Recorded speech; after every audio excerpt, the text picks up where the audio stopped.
Welcome to the Dublin City Libraries podcast. In this, the second of a two-part series on the Irish Civil War, Dublin City Historian in Residence Cathy Scuffil looks at events from Béal na Bláth to the arms dump. This episode was recorded as part of Dublin City Council's Decade of Centenaries programme. I'm Cathy Scuffil. For those of you who might not know me, I'm the historian in residence for this part of Dublin. So my area that I cover now is from Ringsend out to Cherry Orchard and from the river out to the suburb. It's a big part of Dublin, but I get to work with the best communities you could possibly imagine, and it's an absolute privilege to do so. This is a series of talks that myself and my colleagues who are working in other areas of Dublin have put together on the Civil War. Now, we all do it differently, so you'll get a different story if you hear any of the others giving the talk. What I like to do is find the local story that feeds into the national story and ultimately the international story. So that's the way I do it. I will leave things out. Things that you know happened in the Civil War won't be mentioned tonight. You can't get 11 months into 45 minutes. So there's a bit of a journey to work our way through. And a lot of people die. I'll just put that out at the beginning. But there are names you're familiar with. And we'll go back on some of their backgrounds just to get an idea of who were the main players in this. So I hope it'll be a nice introduction to the Civil War for you and that you get a feel for events that were happening in the city at the time. Now, we'll do the story so far. So for anybody who missed part one, we did cover things such as in January 100 years ago, Dublin, Ireland started the process of nation building. We were now a free state and we were on our own. We had to get on with the process of trying to make this country work. The British military, all 47,000 of them. Think of that figure for the moment. It nearly equates to the Ukrainian refugees that we have in Ireland at the minute. 47,000 British military are getting ready to leave Ireland. They don't all go in the first week. In fact, the first day, only 200 left. But what you do see are all the ships and steamers along the quay getting ready to transport the troops back to Britain. And not only that, but they bring back their equipment with them. They bring their horses, their mules. All of that has to be dismantled and put onto the ships and brought out. And they leave quite amicably. The Dubs are lining up, watching them march down the quays, kind of going, nice knowing you lads, off you go. You know, it's all very calm and collected, considering the fact that we had the War of Independence before that. So slowly but surely, the 47,000 are beginning to leave Ireland. To balance that, the Free State Army is established. So we get accounts of a small group meeting in the Phoenix Park and marching along city streets, passing City Hall where the first salute is taken, and then they go to Beggar's Bush to raise the tricolour. So you see the new army starting to appear, and then there's appointments in the papers of people getting various roles within that army. That would have been a big reading point at the time. We do some major Buy Irish campaigns. In fact, you're encouraged to cut out the sheet of paper in your newspaper. I suppose today we would put it on the fridge, but you didn't have a fridge 100 years ago. So you kept that somewhere safe. And if you were buying anything, you were encouraged to check the list first. Now, checking the list could be whatever you might be buying. Could be things like soda for washing your clothes at home, or your Bibles, or your prayer books, your rosary beads. All of those things were listed down on these Buy Irish lists. And they're in all the rural papers as well as the city papers. Then we started getting a hint of political agitation. So along O'Connell Street, these political meetings would start. And they were designed in a particular way to create maximum disruption in Dublin. So you'd have a group at the O'Connell Monument, another group where the pillar was, the spire today, and another group at the top of O'Connell Street where the Parnell Monument is. And these would be held on a Saturday, major disruption in town, people going in to see what was going on. This was the anti-treaty group agitating politically to see could we get more than we had got already.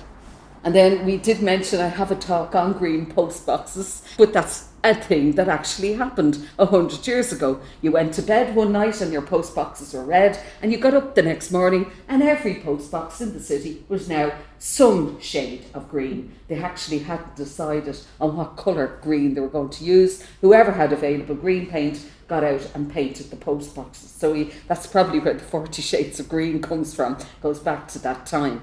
As I say, they just painted them, so you still had all the royal insignia on them, but they were green as opposed to red. 2 days before Patrick's Day. By April, a group of anti-treaty IRA had taken over the forecourts on the quays. No shots are fired. This group go in and take over the building. Why the forecourts? Well, it's the only remaining public building intact in Dublin other than Dublin Castle, because the GPO hadn't been rebuilt since 1916, and we had destroyed the Custom House during the War of Independence. So the forecourts was another significant building on the quays, and the anti-treaty IRA set up a garrison in there. No shots are fired. They're like an annoying itch, they're like something that's just going on in the background and everyone's hoping it'll just fizzle out altogether. Unfortunately, it doesn't. But that group appeared there in April of 1922. Like everything in Ireland, it's not what happens here that causes our history to change. It's what happens somewhere else. So the assassination of Sir Henry Hughes Wilson in London in full military uniform, because he had just been for the unveiling of the World War I memorial in Liverpool Street Station in London. That is the big turning point in political tensions between Dublin and London, and it's the big turning point in what happens next in the Civil War. Churchill blames the forecourts garrison on that, and he tells Collins, sort them out, and offers to either, if you don't sort them out, the remaining garrison will stay, the British garrison will stay, and I'm going to send the ones that went home back. So there's a massive threat going on here. Sort them out in the forecourts, and Churchill blames the group in the forecourts on the assassination of Sir Henry Hughes Wilson. There is a new book out about him. I haven't read it yet, dying to get my hands on it. With that, the shelling of the forecourts commences, the end of June 1922. So literally these are centenaries that we're commemorating at the moment or that are coming up.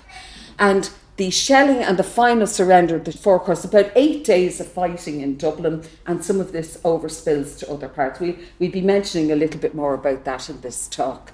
And that officially is the beginning of the Civil War, and it runs for 11 months. So from June 1922 until May 1923, this is the time of the Irish Civil War.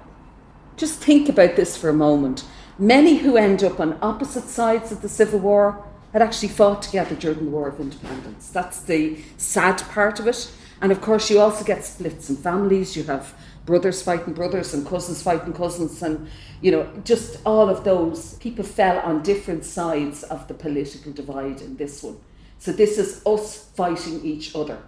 And this is the sad part about the Civil War. And I'll show you a couple of incidents as we work our way through the story. And neither side comes out of this looking anyway good at all. So we work our way through it.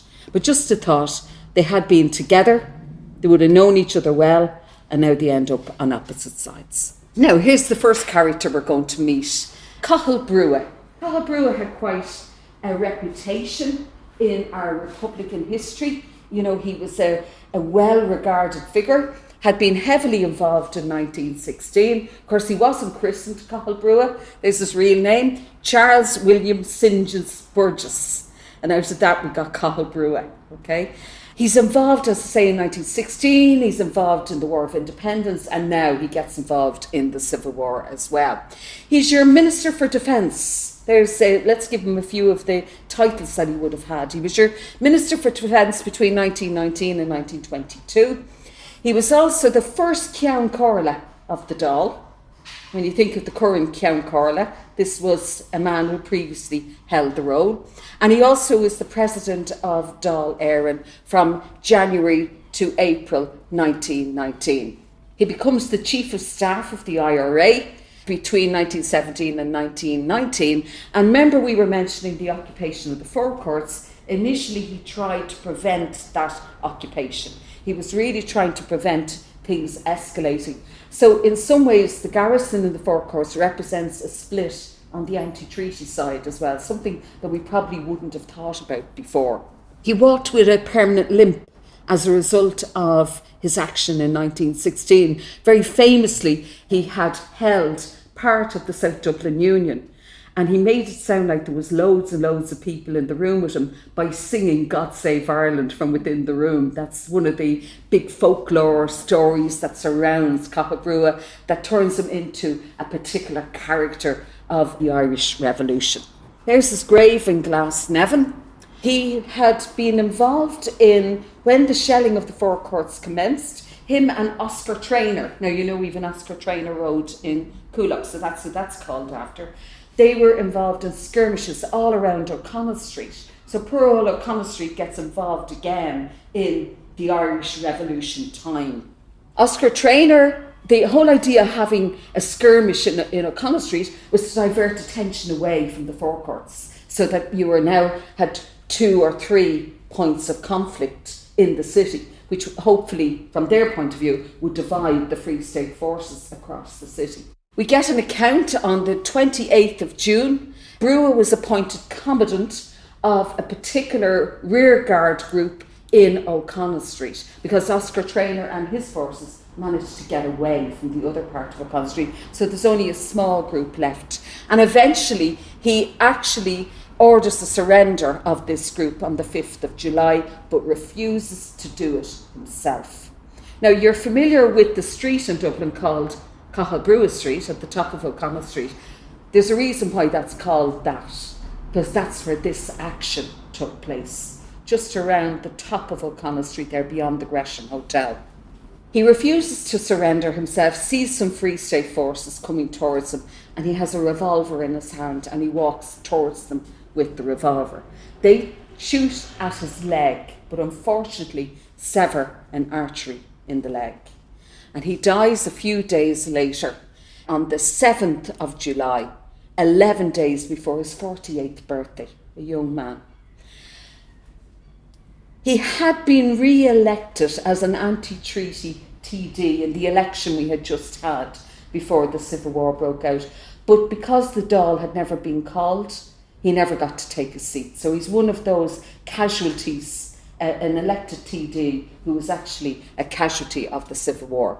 As I say, that's his grave in Glasnevin. That particular incident in Dublin, you see the numbers, 65 killed.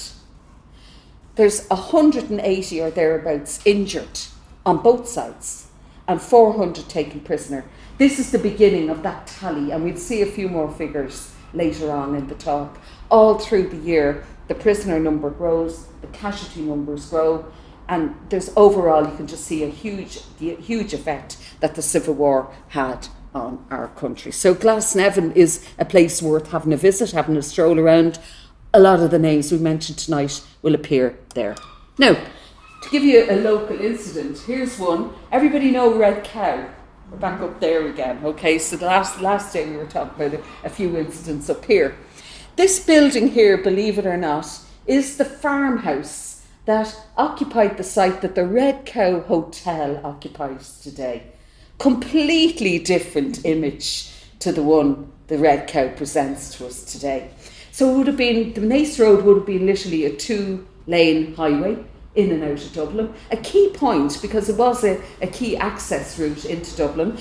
Very few buildings around, random farmhouses. This one is particularly important because it's also the local shop. I think it was a pub, and it was also a fairly large farmhouse. Most of the people in the area were involved in basic farming and quarrying. There was a lot of quarries in the area as well. The owners of this building were the Farron family.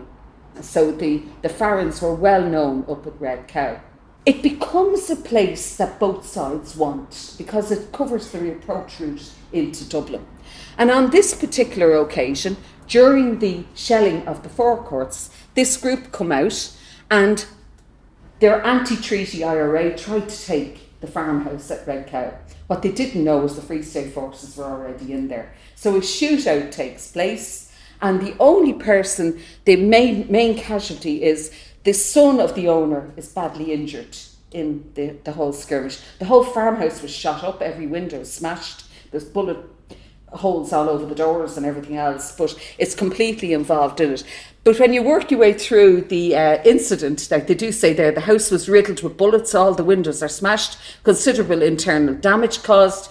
The commandant of the Dáil troops had a narrow escape. His cap badge defected, a bullet, and a civilian near the scene had his cap penetrated. So the locals all came down to have a look and see what was going on at Red Cow, and then they get caught up in the crossfire as well. There could have been more incidents, but you get all of these incidents popping up in the newspapers at various times during this occasion. I thought you'd like to see what the farmhouse at Red Cow looked like at the time. While all of this was going on in Dublin, look at the headlines we're getting on your newspapers. Fighting in Waterford, Limerick, that'd be today. Tomorrow would be Cork and somewhere else. You know, these constant headlines telling you about different events that were going on. Advance on Waterford from Limerick, you know, more details about it here. Here we have a suburban sensation. The railway lines in Clontarf have been pulled up. And as quick as they pulled them up, they were put back down again. So you get all of these headlines going on. So you get, you know, onward goods trains hauled up and used to block the lines, right? So serious incidents disrupting everyday life in the city. And of course, in the middle of it all, here are the dairy people from Dolphin's Barn, once again making the headlines with the watering down of the milk. They're at it again. They've been caught in the last talk, they're caught again here. As I said before, I know we're all into low-fat milk now. You weren't 100 years ago. It was very important you got the full fat variety and that the dairy keepers were held to account. I just thought it was so funny in the middle of all the major headlines about losing rail lines and, you know, marching on Limerick and Waterford. The Dolphin's Barn dairy women were also included in the headline for what they were doing. It was an equally big sin at the time to water down the milk. Now here's another character, and we will meet him again, Liam Lynch. Just to give you a little bit on him, he is a Limerick man but has huge connections with Cork, particularly the Mitchelstown area of Cork. You know that bit of the Limerick-Cork border, all around that area. Liam Lynch is your real character of the Civil War for that part of Ireland. He had been a member of the Gaelic League and was heavily involved in the War of Independence. So he pops up all through accounts of the War of Independence. He's on the Supreme Council of the IRA with Collins, so he would have known him well and they would have been close acquaintances. And they both hoped to avoid that split in the IRA over the treaty. After the Four Courts, he becomes the Chief of Staff of the anti-treaty IRA, and one of the things that he was proposing was that they would set up the Munster Republic. Now we only have a small island, we'd already one bit of it partitioned, and now they're talking about another one down in the south, so that didn't fly. But you can imagine the way people were thinking at the time. If you can't solve it for all of Ireland, let's try and do it locally. So that was one of the proposals. He is also involved in a change in the anti-treaty IRA tactics. Up to now, they tried to take towns and hold them. But that wasn't really feasible because holding a town is a difficult thing to do. You need a lot of manpower and they hadn't got it.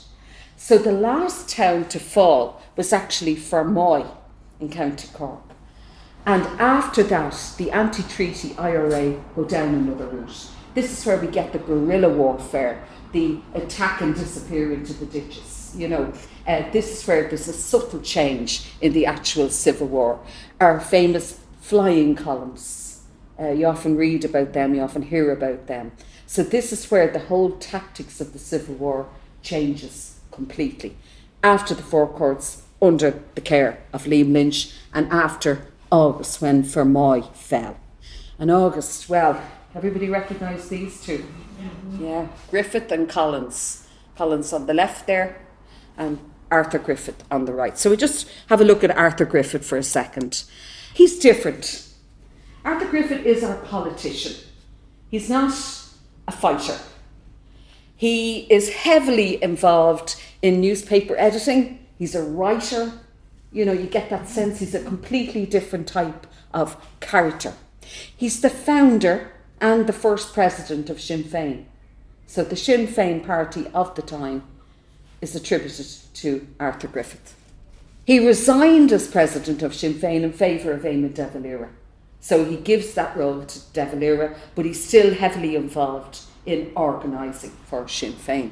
He becomes the Minister for Home Affairs in the first Dáil 1919 on to 1921, and he leads the Irish delegation negotiating the treaty.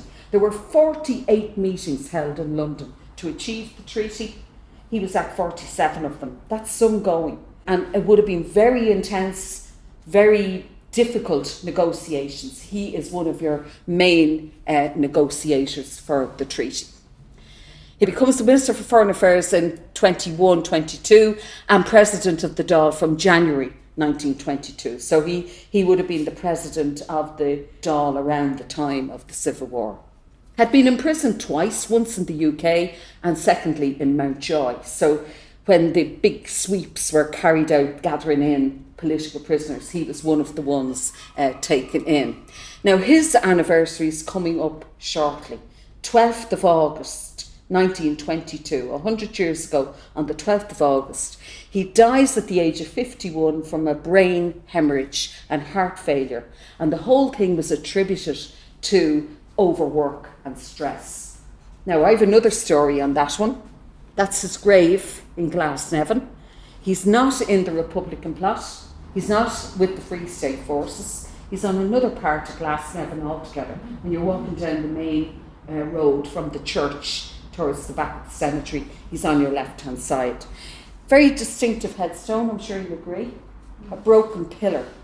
Now my mother showed me that grave and told me the story that her mother told her. This the way it's passed down, that he died of a broken heart because of the way the Civil War broke out. It went against all of his thinking that we should have been a united nation heading forward in a political sense. And because he died of a broken heart, the broken pillar represented that. I don't know whether it's true or not, but it's certainly the story I grew up with, and my mother had grown up with that as well. So his grave, as I say, is separated from the others in another, not too far away, in the shadow of the O'Connell monument, but he's not with Collins, de Valera, the Free State or anybody else. So even in death we can be quite symbolic in the way we describe things. So that's the story of Arthur Griffith. He is replaced by a man called W.T. Cosgrave, and we'll hear a little bit about him in a few minutes. But of course the other big event is on the 22nd of August 1922, very shortly after Griffith. The month of August this year is just going to be full of commemorations centred on the decade of commemorations. And Michael Collins is the youngest of 8 children from West Cork. Very, I think everybody down there is related to the Collins somehow, because I know, having been on holidays there, everybody said, that's a connection of Collins there, that's a connection of Collins there. Everybody seemed to be connected to the family in some way or other. He is a hugely significant character in the whole episode of history at that time, had been a leading character in the struggle for Irish independence, was involved in the Easter Rising on a lesser scale, had been imprisoned in Frongach in Wales, and that's where he really comes to the fore after that, and is heavily involved in the War of Independence.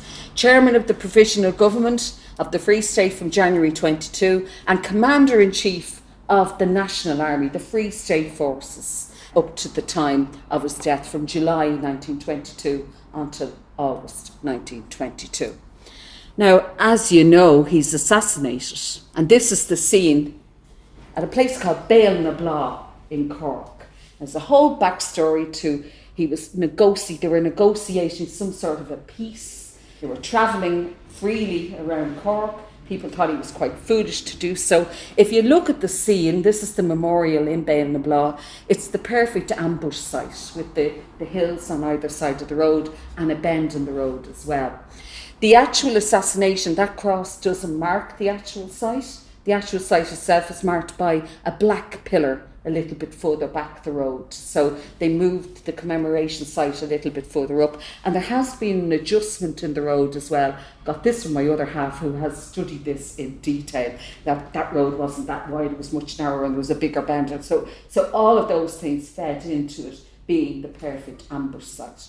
This hits international news. When this happens, it really affects the world as much as it affects us here. Here's an item for you. Just take that one statement. This is a colorised version of the gun carriage carrying the remains of Collins, which had been brought up by ship from Cork to Dublin because it was considered too dangerous for it to come across country. Take that statement there. When the gun carriage reached Glasnevin, the end of the parade had just crossed O'Connell Bridge. It was the single biggest funeral ever held in Dublin. That's some distance between O'Connell Bridge and Glasnevin, and that was the length of the parade, lined by local people 8 to 10 deep on both sides the whole way out. So it's a hugely significant event. His grave here in Glasnevin is quite near the cafe in the cemetery. It is the most visited grave in the cemetery. It has a permanent order in the florists for flowers, and on Valentine's Day it's full of red roses and Valentine's cards from all over the world. Collins is an international figure for all sorts of reasons, quite a romantic figure in many respects, and it even perpetuates to the present day. There's a group who go over to Glasnevin every Saturday morning, and they put fresh flowers on it, but there's permanent orders in the florists to make sure the flowers are available. You'd think an event like that, and losing Griffith and Collins within such a short time frame, about 9 or 10 days, that would have changed everything. Sadly, it didn't. The Civil War continued, and our headlines continue, particularly now down in the southern part of Ireland. Mid-Cork strongholds occupied. You really get the sense. These are constant headlines, day after day. Incidents all over the country affecting, and you find things about bad ammunition and Britain's alarm. Britain are watching this closely, and they're realising that things are not settling down in Ireland at all. So it's really having an effect, and the Civil War is starting to move on and continue when you would have thought it would end after the dramatic incidents in August. And you get constant things like this one, and this is one that happened very close to us here in the library. So I want you to come up with me to Whitefriar Place beside the church on Ainger Street there. You know the laneway beside it? So a chap called John Byrne from Inchicore lies in wait in that laneway for Free State forces to go by down Ainger Street. As the armoured vehicles are going down the street, he fires at them, and then they return fire. The cars screech to a halt lower down Ainger Street near Longford Street Junction, blocking up the whole road. Gunfire is being exchanged. The local shoppers are diving into any available shop. A whole load of them go into the church because there's no other option, and literally going for cover. There's one casualty, and it is the original shooter, John Byrne from Inchicore. But there's also a list of other people who have been injured, and they're all brought to the Adelaide Hospital, which conveniently was just around the corner. But you got a real sense of the drama of, you know, people had just gone out shopping and suddenly they're caught up in an absolute gunfight. So although there was a guerrilla war and flying columns in the country, it was also happening in the city too. And this one was only happening not terribly far from where we are at this very moment. Side by side with that incident, I found this other headline: wage reduction. And this really affects the civil servants and the public servants in Ireland. Not only have they all lost their promotional opportunities, think about it for a minute, you're working in the post office in Dublin and you could go for a promotion in London or Birmingham or Manchester, Liverpool. That's all shut now, can't do that anymore. They've lost all their promotion opportunities, and now we're asking our civil and public servants to take a pay cut. Not really a good idea. It causes a lot of trouble, and this adds to the tension that's going on in Ireland at the time. our economy is on its own and has to find a way of surviving, and pay cuts are one of the things. That was the first hint that I got in the papers of this, and that does pop up again. Now, I mentioned W.T. Cosgrave, just to tell you a little bit about him. His family home is Kenny's Public House in James's Street. Now, the staff of James's Hospital affectionately called that Hospital 8, because that was the pub all the staff would go to at the end of a long shift. So it's directly or almost directly opposite the main entrance into James's Hospital. So next time you're up there, please God, only visiting, have a look across the road at Kenny's pub. That's the home of W.T. Cosgrave. That house had been used for Sinn Féin meetings constantly over the years, because W.T. Cosgrave himself was a member of Sinn Féin from the very early times on. He was known within the council. He's your local councillor, one of your local representatives. And he was well known for a witty or acerbic approach at meetings.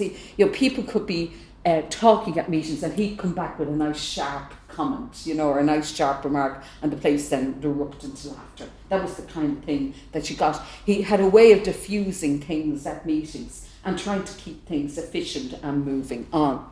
He becomes chairman of the finance committee for the council in 1915 and is responsible for a lot of house building at the time. Think of it, building houses in the middle of the War of Independence and the Civil War. And we actually managed to do that because of people like W.T. Cosgrave being in the positions they were in. So he is responsible for quite a number of house building at the time. Canfort, Mount Brown in Kilmainham, almost opposite Kenny's pub actually. It wouldn't be very, very far away from it. These houses are an example of some of the houses he was responsible for getting built. And if you look at them closely, they're a mixture of brick and granite. Now, the idea of the granite was to keep the stonemasons in work in the Dublin Mountains. So people all around Barnaquilla, up around that part, kept in employment because of the actions of W.T. Cosgrave on Dublin City Council at the time. The bricks are Dolphin's Barn brick, again made very locally, just up where the Cumberland Shopping Centre is. They were made up there and brought down to Canfort, again keeping local men in jobs at this time, because employment became really important. We've got to try and keep the economy going. And of course the benefit was we got houses, and the houses are still there 100 years later. So in some ways this is the good news in the middle of the Civil War. Other ones, of course, and we mentioned this before, at the Tenters, that beautiful estate off the South Circle Road in Cork Street. They're another example of houses that were built just as Ireland was in the middle of a civil war. And to prove it to you, look closely at the gable of that one, 1922, written in the gable. They celebrated their centenary last Sunday, actually, over in the Tenters with a lovely garden fete in Oscar Square. So an example of housing built in the middle of the Civil War. They're an example of the housing W.T. Cosgrave was involved in arranging at the time. And there's Dolphin's Barn bricks. I have to put it up because I'm very fondness for these. And it's a nice little account that I found. As I said before, if anyone finds them, will you give me a call if you're knocking down a wall and you do find the brick? I'm very interested in collecting them. I have a good few of them at home. But there's a nice little account in this about the brickworks had been faltering and hadn't been doing that well, and they closed down a kiln and all the rest of it. But they do say here that Dolphin's Barn had been closed for the whole of the year ended April the 30th last year, and for the previous 4 years was working at only half its capacity. That the work at Dolphin's Barn is now open is due to the corporation having placed large orders during the last 9 months. So you know now what that statement means, and you know where the bricks went to build the houses in Canfort and to build the houses in the Tenters. So you can see it did have an effect. It was the beginning of getting the economy moving again. Now back out to Red Cow. Red Cow features quite a lot in all of this. And this is one of these incidents that really summarises the Civil War and shows how awful it was for so many people. This memorial, if anybody knows the old monastery road at Clondalkin, it's now kind of a slip road onto the interchange at Red Cow, but before it was the original road into the village. So before you get to the library of Clondalkin, on the left-hand side, there's a big wall, and it surrounds the Sisk, the builders. Used to be a quarry in there. So the memorial is set into the wall. It's one of these things, you'll be watching out for it now the next time, and you'll never unsee it because I've mentioned it, but you'd pass it by without giving it a thought if your attention wasn't drawn to it. It is a memorial to these three lads. Eamon Hughes, 17-year-old, his friend Brendan Houlihan, who was also 17, and Joe Rogers, who was 16. Now, you know Terry Rogers, the bookmakers? That's that family. So that's the current family of that young lad, Joe Rogers. He was connected to them. These three young lads had been caught in Drumcondra, putting posters up on the lampposts, and they're anti-treaty supporters. So they're calling on the killing of Free State forces. They're pretty graphic posters that they're putting up and mentioning the murder gang known as the military intelligence, and there's all these kind of remarks on the posters. So they're arrested. They're brought to Wellington Barracks. Now today you know that is Griffith College on the South Circular Road. They're brought there and something happens. And this is where we have a big vacuum in the story. What is known is the next day, out at the quarry in Clondalkin near Red Cow, the three bodies are found. Two of them are quite close together. It's quite obvious they were executed. They're shot 4 times. But the horrific bit is the younger lad, Joe Rogers, he's found a distance away and he had been shot 16 times.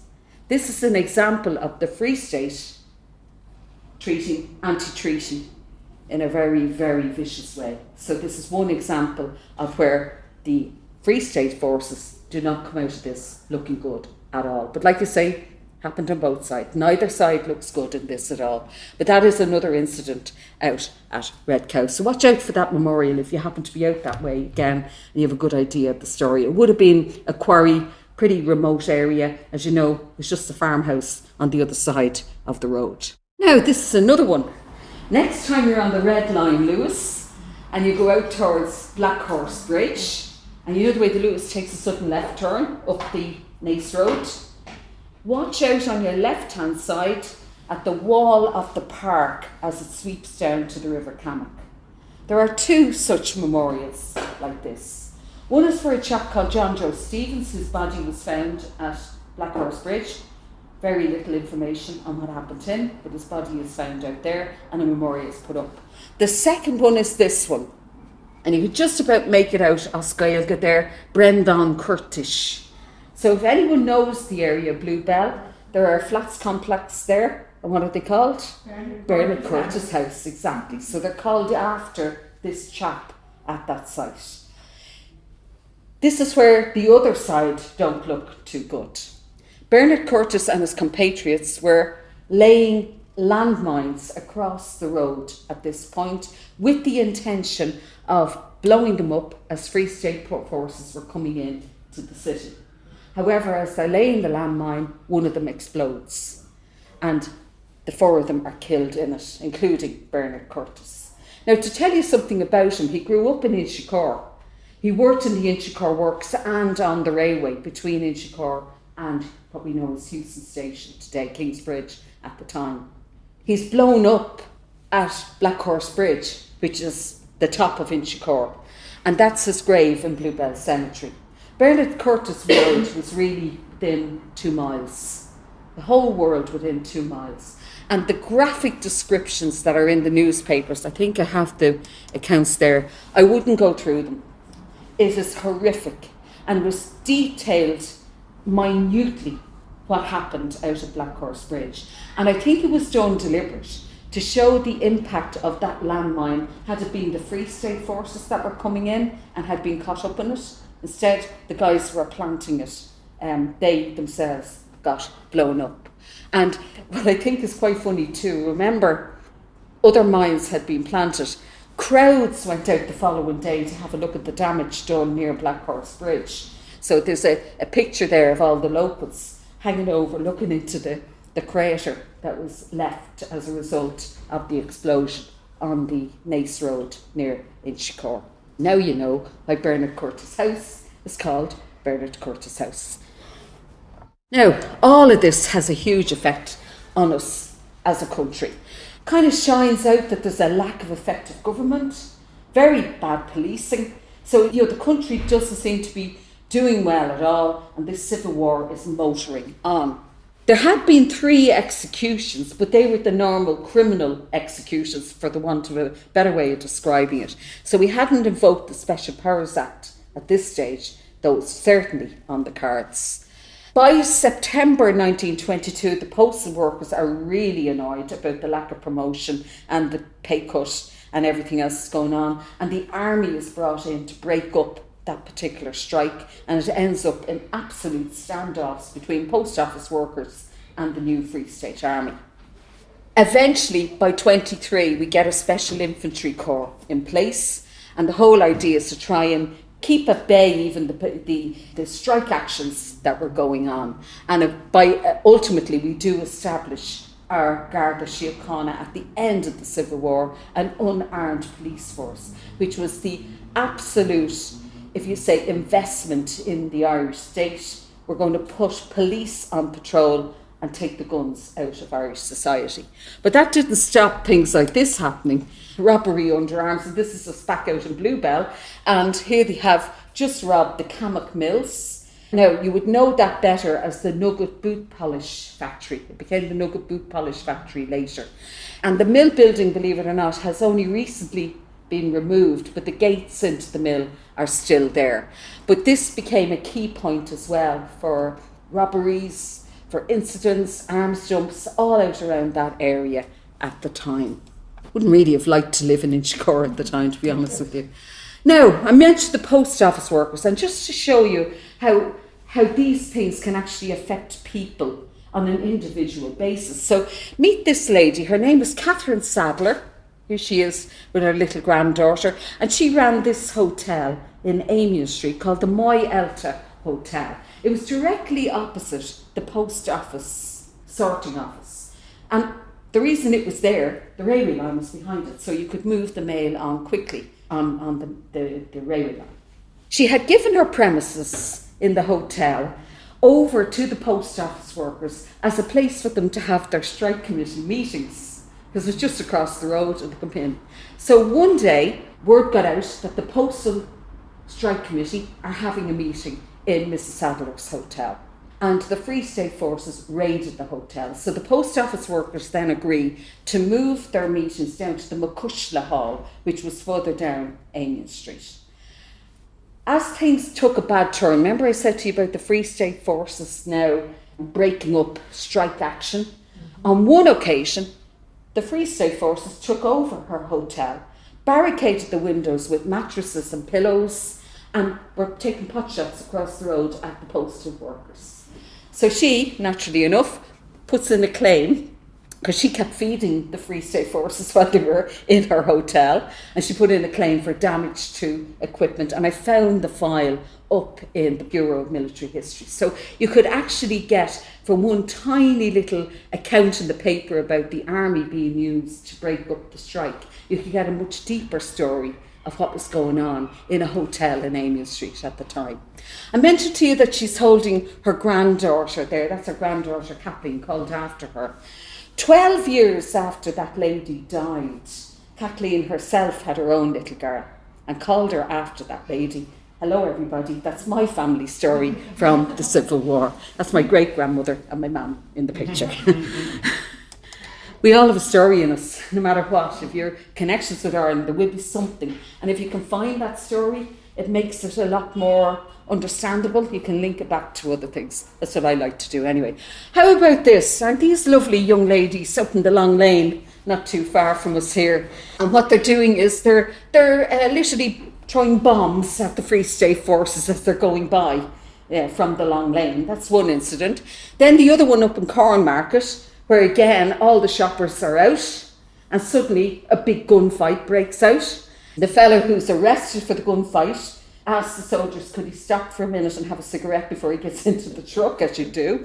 But in the meantime, everybody up around the Liberties had been diving for cover in Francis Street, Corran Market, all around High Street, and a whole load of them ended up having to go to Devotions in John's Lane because there was another place that you could go for safety as these random gunfights were breaking out on the streets. So just to give you an example of what it was like, you could be out one day and next minute caught in gunfire. That's how tense things were in Dublin at the time. And another incident up at Wellington Barracks. So you know the barracks is the college today, Griffith College. The Free State had this barracks and they're on parade in the parade ground. And suddenly from the canal side, there's shots being fired. And it's quite serious because there's a machine gun involved in this one. So it's a really serious incident. We know one soldier is killed, 14 of them are wounded, and 7 are wounded so badly they need surgery. So it's a quite serious incident. They had set up on the far side of the canal thinking they could get away easier, and they could have, except for one thing. Portobello Barracks is only a little bit further up the canal, and they sent down reinforcements when word got out that Wellington Barracks was under attack. In the middle of all this, a street fight breaks out where a young lad called James Spain is pursued across the South Circular Road down into the Tenters, down to Susan Terrace. He's let through a house by someone and comes out the back, but is caught. He's shot because it's assumed he's part of the whole incident in the barracks. However, when they searched the body, he had no gun on him. So he either dumped the gun or he hadn't got one. So again, this is another example of things not really going properly and both sides coming out looking pretty bad. So that's another incident on the 8th of November 1922. If we were to commemorate all these things, we'd just be permanently walking up and down, putting down wreaths, you know. So many things happened. As all this tension is rising, the Special Powers Act is being considered. And they bring it in, and what that does is if you're caught with a gun or any type of ammunition, you can be executed for having that in your possession. This is a major clampdown by the Irish government. One of the first people to be caught with possession is Erskine Childers. Now, his son later becomes President of Ireland, but this is huge. The gun he has in his possession had been given to him by Michael Collins.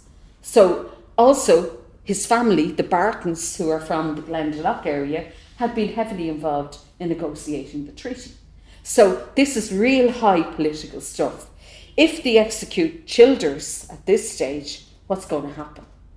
So they don't do that first. He's in prison, they hold him there, and then you see this in the papers, and I thought this might have a bit of an impact.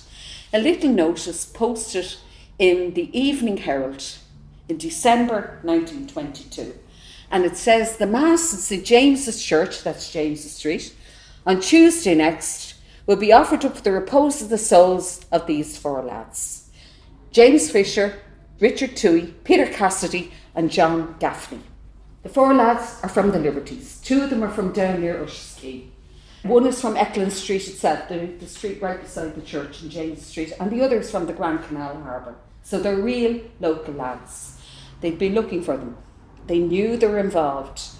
And unfortunately for them, when they were arrested, they were all in possession. These are the first 4 to be executed by the Free State under the Special Powers Act. Their families didn't know they had been executed. One of the saddest things you'll ever read is 16-year-old James Fisher's letter to his mother the night before he's executed. And this is the government selling that story. So they mention here the firm hand, first executions in Dublin. So you know the way you can put a spin on something. If you're looking at it from the family's point of view, this is horrific. They're only youngsters. From the government's point of view, we're getting this all under control. So this is the type of statement that was issued. The 4 executions under the law passed by the Provisional Parliament, empowering military courts to pass the death sentence on persons found in the unlawful possession of firearms took place in Dublin on Friday morning last. So you saw who the four were. The government spokesperson explains this has to happen. We're getting back in control. Things get particularly nasty. We're now back up in the pub in James's Street, the home of the Cosgrave family. It's raided twice in a fortnight, deliberately so, because of the connection with W.T. Cosgrave. On the second occasion, quite sadly, W.T. Cosgrave's mother had quite recently lost her second husband. So she's looking for help in the pub, and her brother-in-law from her first marriage comes up to give her a hand. He's shot and killed in the second raid on the pub. And there's graphic detail there about the splintering of the glass panels and the shop assistant and the other assistants in the pub all hitting the floor. Really, really horrific. And then they discover in the middle of it all that Patrick Cosgrave, W.T.'s uncle, had been killed in this particular incident. Here's the family picture that appeared in the paper. If you look at the back row there's W.T. Cosgrave. The man beside him is his uncle Patrick, the man who's just been killed in the pub. The young lad in the picture is his half-brother who had been killed in the 1916 rising in the grounds of James's Hospital. And the man at the far end is the stepfather who had recently died. So of the four men in the back row, only one is still living at the time this picture is published. That lady there is Mrs. Cosgrave. That's his mum. So this is personal. This is getting at W.T. Cosgrave where it hurts most, where his mother's business could actually fold as a result of all of this going on and the pub being raided constantly one week after the other, and then resulting in the death of his uncle Patrick in the middle of it all. Taking that incident as a starting point, look at all the other incidents in a short space of time in the month of October that took place all over the country. This is the type of thing that was going on. You see places mentioned like Dunmanway and Clonakilty and Clonmel and Fermoy, incidents all over the country taking place as part of the Civil War itself. But just starting with W.T. Cosgrave's uncle being shot dead in the pub. So I was trying to pick out the Dublin incidents out of all of the other incidents that were listed as well. And then again, another ambush in Cornmarket in the middle of it all. I wouldn't recommend shopping in the Liberties at this time. It really wouldn't have been that safe to do so. There are serious security problems in the country. And here we meet Erskine Childers. You saw him mentioned in the headline. He is eventually executed by the Free State. In other words, it doesn't matter who you are, as long as you have a gun in your possession, you can be executed under the Special Powers Act. They couldn't do him first, but they went for 4 young lads from the Liberties of Dublin. The guerrilla campaign has its effects, but as you go along through the autumn, there's lots of serious losses for the National Army, but there are losses on the other side as well. There's general disruption of the formation of the new government. It's general disruption of the formation of the country, if you like, as well. The execution started at the end of November 22. And as I say, the Four Courts garrison, the key figures in that, were also executed at this time. But the good news, just before Christmas, the last of the 47,000 British garrison went home. There was 5,000 of them went just before Christmas. However, that didn't stop incidents involving the Free State Army. There's a soldier, a sergeant and an officer killed. This Lieutenant John Keogh, I looked into that detail a little bit more because I was curious about the incident in Naas. And then there's just random things like traffic accidents in the park involving members of the Free State Forces. So you kept getting these incidents popping up. But this John Keogh young lad here had raided a dance in Johnstown near Naas in County Kildare with a group of others from the army in the black dark. Can you imagine Johnstown, really rural Kildare at this time? They found nothing in the dance hall, but as they're coming out, they end up in the line of fire, and John Keogh was killed. He's a young lad from Dolphus Barn, and his family had been involved in the 1916 rising of storing arms for Joe McGrath and Eamon Cant. So you can find the families that had been involved in the 1916 rising are now being affected in another way by the time the Civil War comes. His funeral went from Naas up to Beggars Bush, and from Beggars Bush they marched all the way through Dolphinsbarn on the way over to Glasnevin. So he's one of the group buried in Glasnevin. It was the other headline I thought was quite interesting. You remember we had the watered down milk? Well, how about arsenic in your cocoa in the middle of a civil war? This time involving home and colonial stores and Rowntree. We've heard of Rowntree Mackintosh later on.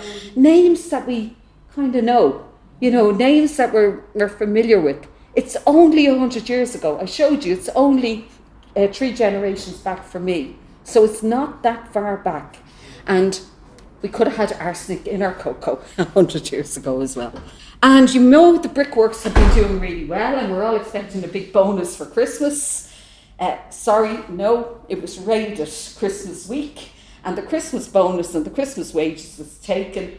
So we had a very lean Christmas in Dolphinsbarn that year. So £200 was stolen in the raid on the brickworks, which meant no one got paid that Christmas. And it was a huge local employer. And Walkinstown House pops up a couple of times as well. Now, anyone know SuperValu on the Walkinstown Road, heading for the Walkinstown roundabout? That's where Walkinstown House was. What's kind of interesting about this is the home of the Burrard Flanagan, a Dublin character, very well-known character in Dublin. He is also the son of the alderman Michael Flanagan, who just happens to be W.T. Cosgrave's father-in-law. So again, this is personal. This is affecting the in-laws as well. And the house is raided. Mrs. Flanagan and a clergyman who had been visiting are ordered out of the house, and the house is set on fire. So you can see that they were getting at them in any way that they could. I said to you before, neither side comes out of this looking good at all. As we moved into the new year, spring of 1923, the whole campaign is considerably reduced. The fire is kind of going out of it, though fire is the wrong word to use. What they do is the destruction of property, like the house I showed you, Walkinstown House being one good example. And look at the number that are now imprisoned, 12,000. Remember we started off with about 120? We now have 12,000 in jail as a result of actions all over the country. When you see a house being damaged, you're going to find the compensation claim going in as well. And I happened to find the one for Mr. Flanagan of Walkinstown House. He got £747 for the destruction of the house, and they rebuilt it. But it also mentioned, a little bit higher up, Louisa Cosgrave. Now, she would have been the sister of the Burrard Flanagan.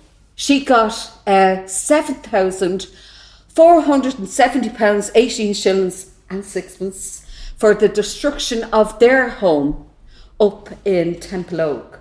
So W.T. Cosgrave's own home was also burned at this time. So, they were targeting the high political figures and getting them where it hurt most, burning your home. Austin's Jack, another name that you find popping up, he is actually captured in Waterford, and in his possession he has a document about negotiating a peace truce for the Civil War, calling for a ceasefire and dumping the arms. We're nearly there. And then just before we got as far as dumping arms, another incident up at Walkinstown House where they were patrolling the fields around, and the local groundsman who was shooting rooks on behalf of Mr. Flanagan, his gun was taken off him, and they just casually walked away with the gun, So anybody who had a gun, even for legitimate purposes, you are likely to lose it to the other side at some stage or other. And then we finally got to it. Frank Eakin, who had taken over from Liam Lynch, orders a ceasefire on the 24th of May 1923. The anti-treaty fighters are ordered to dump their arms and return home. And this is Eamon de Valera's support of the order. He says, "Further sacrifice on your part would now be in vain, and the continuance of the struggle in arms unwise in the national interest. Military victory must be allowed to rest for the moment with those who have destroyed the Republic." So, gracious or not, I don't know. The war ended. There was no surrender called, no formal end to the Civil War. Are we still fighting it? I don't know. But it never came to an official end. Very shortly afterwards, we have another election because we constantly tested the views of the electorate. And this is an example of one account that I got of the enthusiastic meeting held in Dolphin's Barn as they were picking a candidate for the election. And overwhelmingly from the election, the pro-treaty side mainly are re-elected. The poster I found in the city archive, you see the name of the new party, Cumann na Béal. And the pro-treaty win. Republican candidates are still in prison. This causes an awful lot of trouble. They didn't let them out immediately. I think the general feeling would be that they were going to, but they kept them in prison. That it works out into a hunger strike, which if I'm still in the role next year, I'll probably be back telling you all about. 3 of them die while on hunger strike, and it isn't until the middle of 1924 that the actual prisoners involved in the Civil War are actually released. So it takes a while for it all to settle down. Casualties, give you an idea. As an incident over 11 months, it's short, it's brutal, and it's very, very bloody. We lose key figures from Irish life like Collins, like Griffith, Cathal Brua, Liam Lynch, people that probably would have made a difference politically in another time. As I said too, brutal acts on both sides. I tried to show you examples of both to see what you think. The way neither side comes out of this looking good, and both sides were very reactionary to whatever was happening. The figures take a number because nobody actually knows the official fatalities. It's kind of suggested that it's somewhere between 1,500 to 4,000 that we lost in the Civil War. It's a huge number for a young country to lose. And research is still continuing, and people are doing it county by county. So to end, I just put that up. That's the Republican plot in Glasnevin. That's the Collins grave in the Free State plot, also in Glasnevin. It's the same cemetery. It's in the same city. It's in the same county. And it raises the same question. What was it all for? Thank you all very much.